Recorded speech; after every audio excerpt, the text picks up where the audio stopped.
मुंबईत पुन्हा एकदा मराठी माणसाला बेदम मारहाण, मंत्र्यांपर्यंत ओळख असल्याची धमकी देत भाषिक शेरेबाजी करत रॉडनं हल्ला. कल्याणमधल्या एका हाय प्रोफाईल सोसायटीतील घटना.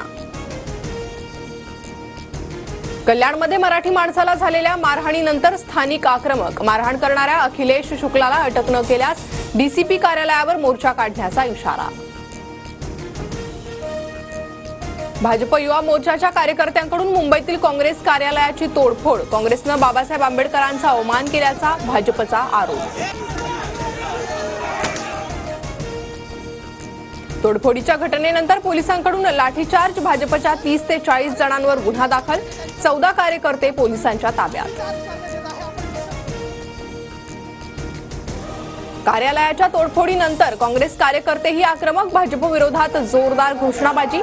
भाजप काँग्रेस कार्यकर्ते समोरासमोर आल्यानं काही काळ तणाव.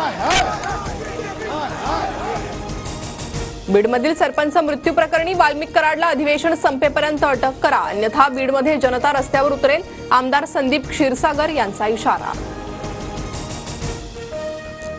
पक्षपात न करता वसुलीबाजांवर कठोर कारवाई करणार. मस्साजोग सरपंच हत्याकांड प्रकरणी फडणवीसांचा थेट इशारा. तर आज सकाळी 11 वाजता विधानसभेत उत्तर देणार. मार्कडवाडीत बॅलेट पेपरवर मतदान करण्यासाठी लोकांना धमकावलं गेलं. मुख्यमंत्री फडणवीसांचा आरोप. तर दादागिरी खपवून घेतली जाणार नाही, फडणवीसांचा इशारा.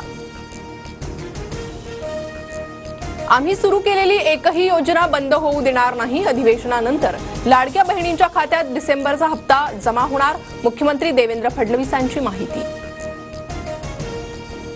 मुंबईतल्या बोट दुर्घटनेतील मृतांचा आकडा 14 वर. अपघातानंतर बेपत्ता असलेल्या 43 वर्षीय व्यक्तीचा मृतदेह भाऊच्या धक्क्याजवळ सापडला. एक जण अद्याप बेपत्ता. बीकेसी ते कुलाबा मेट्रो लवकरच मुंबईकरांच्या सेवेत. मुंबई मेट्रो 3चा दुसरा टप्पा मे 2025 पर्यंत खुला होणार. मुख्यमंत्री फडणवीसांची माहिती.